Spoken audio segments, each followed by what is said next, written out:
উত্তর 24 পরগনার ভোলার কর্ণমাধবপুরে আক্রান্ত বিজেপির মন্ডল সভাপতি। বিজেপির দেয়াল লিখন ঘিরে উত্তেজনা, বাঁশ দিয়ে বিজেপি নেতাকে মারধরের অভিযোগে 30 শাসক দলের বিরুদ্ধে। বিলকান্দা 1 নম্বর পঞ্চায়েতের উপপ্রধান প্রবীণ দাসের দলবলের বিরুদ্ধেই অভিযোগ। দোষীদের শাস্তির দাবিতে ঘোলা থানা ঘেরাও করে বিজেপি কর্মী সমর্থকেরা। থানার সামনে রাস্তা অবরোধ করে দোষীদের গ্রেফতারের দাবি জানান। কয়েক ঘন্টার মধ্যে পুলিশের প্রতিশ্রুতিতে এই অবরোধ তুলে দেন তারা।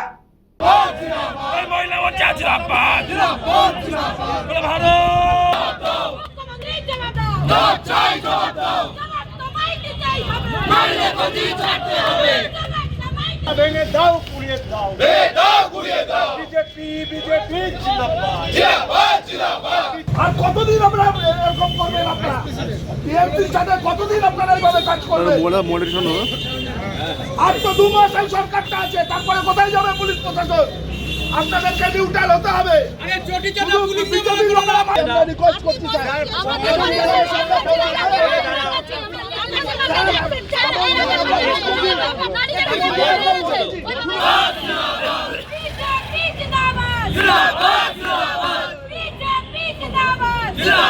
আমরা সারা পশ্চিমবঙ্গে আমাদের রাজ্য নেতৃত্বের নির্দেশে সারা পশ্চিমবঙ্গেই প্রত্যেকটা বুথে বুথে দেয়াল লেখনের কাজ চলছিল। আমরা সেরকমই কর্ণমাধবপুর 186 নম্বর বুথে আমরা দেয়াল লেখনের কাজ করছিলাম।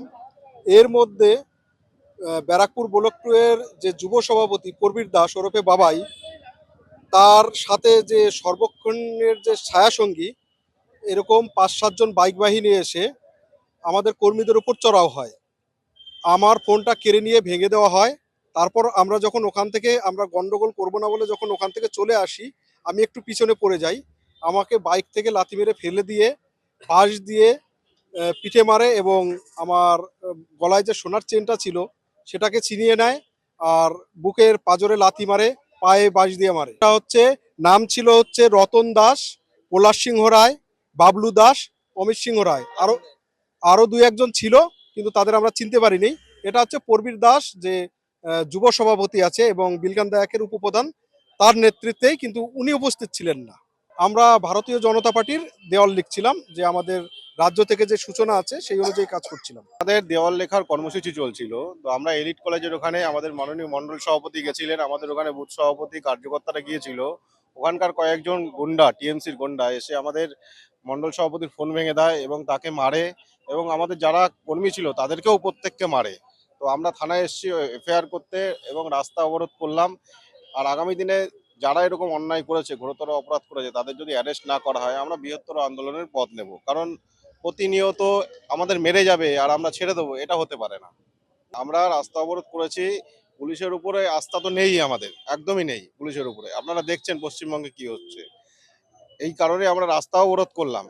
আর এরা যদি আজকের মধ্যে তাদের অ্যারেস্ট করে, আমরা বৃহত্তর আন্দোলন পথে যাব। টিএমসি গুন্ডা বাহিনী যারা আমাদের মেরেছে, রতন বলে একজন আছে, ওখানকার যিনি সর্বোচ্চ নেতা বাবাই, উনি উপপ্রধান আছেন, ওনার নেতৃত্বে এইগুলো হচ্ছে। প্রথমে যে মিথ্যে কথা বলে দিল আমার নেতৃত্বে, কর্ণমাধবপুর এলিট কলেজের সামনে ওখানে সিসি ক্যামেরা আছে, দেখে নেবে যে আমার নেতৃত্বে মানে তো আমি আছি নিশ্চয়ই দাঁড়িয়ে।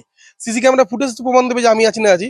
বিজেপির পায়ের তলায় মাটি নেই, ভিত্তিহীন কথাবার্তা, ওদের সংগঠনের লোকও নেই। এসআইআর এর মাধ্যম দিয়ে মানুষকে হয়রানি করাচ্ছে। আমরা সকাল থেকে আজকে আমাদের এখানে পাশের গ্রামের 183 নম্বর পার্টে 328 জনকে হিয়ারিং এ ডেকেছে। সকাল থেকে আমরা হিয়ারিং সেন্টারে, দলীয় ছেলেরা অভিষেক ব্যানার্জির নির্দেশ অনুযায়ী হিয়ারিং সেন্টারে আমরা রয়েছি।